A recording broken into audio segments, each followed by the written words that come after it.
I'm sitting in conference room 7B at Titan Global Industries, surrounded by 12 board members I've saved from bankruptcy twice. The air conditioning hums. No one meets my eyes. Marcus, CFO Angela Prentice begins, sliding a folder across the mahogany table. We're implementing immediate security protocols. My company laptop sits in the center of the table, already powered down. My access card has been deactivated.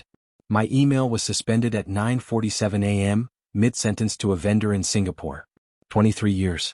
Gone in a Tuesday morning meeting. What protocols? I ask, voice steady despite the adrenaline flooding my system. You're being placed on administrative leave pending an internal review. Review of what? Silence. Then, irregularities in communication patterns. I feel the room tilt. Communication patterns. Corporate speak for we think you're a spy, but we won't say it out loud. I built the entire Asia-Pacific logistics framework, I say quietly. I restructured the debt when you were 3 months from Chapter 11. What irregularities? Angela's face is stone. The investigation is confidential. Who's accusing me? The matter is ongoing. Security enters. Not building security but outside contractors wearing earpieces. Mr. River will need to escort you out. I walk through the hallway past my office, now sealed with yellow tape. Junior analysts whisper. Smartphones turn away. My career dissolving in real time. Outside, in the parking garage, I sit in my car. My phone buzzes repeatedly. Email access revoked, shared drives removed, internal directory listing deleted. I'm being erased. 48 hours later, I discover the real damage isn't the termination. It's the narrative. A former colleague, David Park, meets me for coffee. He's nervous, checking over his shoulder. They're saying you were selling port schedules to competitor firms, David whispers. Insider information. The rumor started in legal, spread through HR, now it's everywhere. That's insane. I designed those systems. I know. But nobody's saying it to your face. That's the point. I pull up LinkedIn. My profile hasn't changed, but the network has. Connection requests ignored. Endorsements quietly removed. My last post about supply chain innovation has 0 engagement, which is unprecedented. I'm being shadow banned from my own industry. That afternoon, First Harbor Bank calls. My business credit line, a $2 million facility I've never touched, is being reassessed due to reputational risk factors. That evening, a journalist from Industry Week emails, Mr. River, we're running a story about corporate espionage and logistics. Would you like to comment on your departure from Titan Global? They're not asking if I did it. They're asking for comment on something they've already decided. I realize this isn't spontaneous. This is orchestrated. Someone is destroying my reputation systematically, and the rumor started 3 days before my termination. This was planned. I called the one person I swore I'd never contact. Miranda Voss, former head of corporate intelligence at Titan, who quit 6 months ago without explanation. Miranda meets me in a parking lot near the state line. She's paranoid, scanning for cameras. You were right to call me, she says. But you're late. Late to what? Realizing you were always the target. Miranda explains that 6 months ago she was asked to build a risk assessment on senior executives. Standard procedure, except the parameters were specific. They wanted vulnerabilities, financial pressure points, personal relationships, anything that could be framed. Framed as what? Disloyalty, espionage, anything plausible enough to justify removal without severance litigation. I feel ice in my chest. Who ordered it? Beaumont. But he didn't design it. Miranda hands me a folder. Inside, internal memos, metadata logs, strategically altered compliance reports. Silas Crow, new Chief Strategy Officer. He joined 8 months ago from a private equity firm specializing in hostile restructures. His job isn't strategy. It's elimination. I flip through documents. Every red flag in my file is technically accurate but contextually twisted. Late-night emails to overseas contacts, meetings off campus, encrypted communications. All normal operations made to look sinister. I spend 72 hours in my home office, deconstructing exactly how I was eliminated. I create a forensic timeline. Month 1, Crow joins Titan, immediately requests operational efficiency audits. Month 3, my direct reports start getting reassigned, subtle, one at a time. Month 5, new compliance software installed, tracking every email, login, file access. Month 6, Miranda quits. I didn't notice the warning sign. Month 7, A junior analyst accidentally CCs me on a memo titled River Risk Assessment, Phase 2.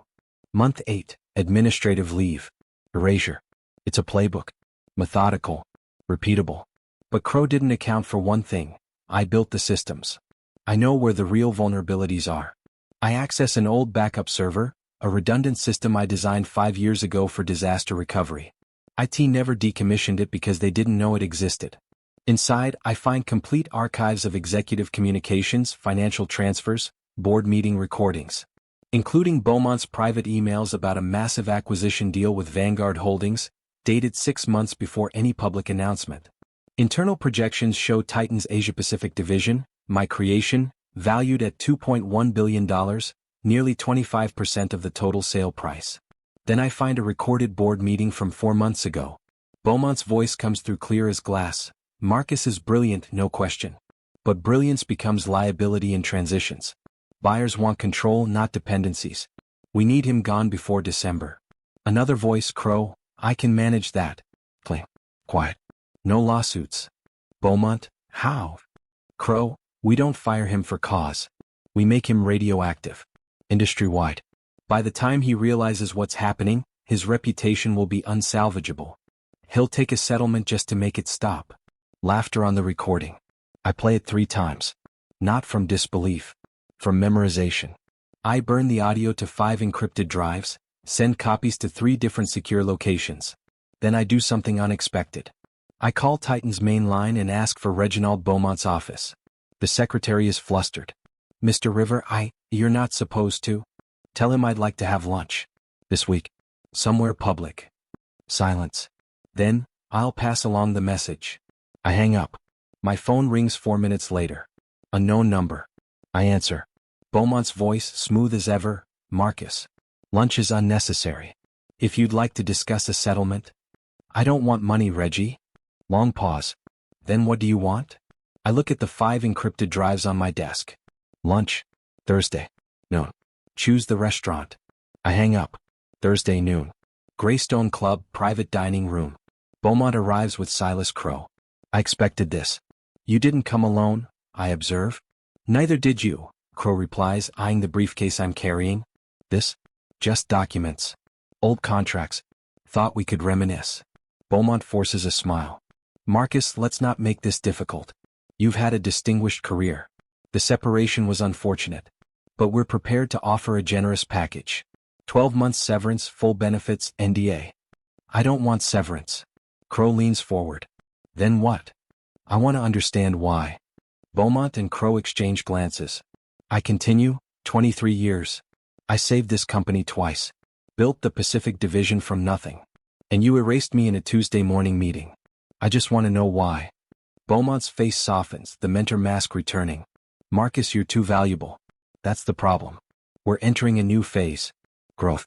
Acquisition. Strategic partnerships. Your knowledge, your indispensability, it creates dependency. Buyers don't want that. So you made me look like a criminal. Crow interrupts, voice cold. We removed a structural vulnerability. Nothing personal. You called me a spy. We never used that word, Crow says carefully. We identified communication irregularities. The market drew its own conclusions. I opened the briefcase. Inside, transcripts, emails, metadata logs. I slide 1 page across the table. Beaumont reads it. His face drains. It's the board recording, transcribed, time-stamped. We don't fire him for cause. We make him radioactive. Crow doesn't flinch. Where did you get this? From the backup server I designed. The one you forgot to scrub. Long silence. Crow recovers first. Unauthorized access to corporate systems. That's a felony, Marcus. I smile. So is securities fraud. Insider trading. Conspiring to manipulate stock prices before a major acquisition. I slide another document across. Beaumont's private emails to Vanguard Holdings, dated 4 months before the public announcement. Beaumont's voice is tight. What do you want? I told you. Understanding. Bullshit. I lean back. You're right. I want you to know that I can destroy you. I have recordings.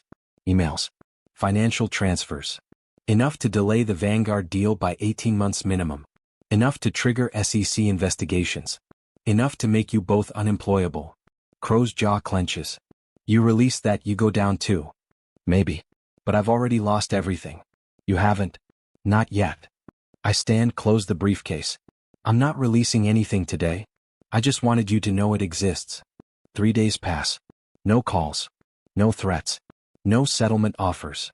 Silence. Then I receive a message through LinkedIn. We should talk. Eleanor Kwan. Eleanor Kwan. Institutional investor. Holds 11% of Titan Global through her firm, Meridian Capital. One of the largest independent shareholders.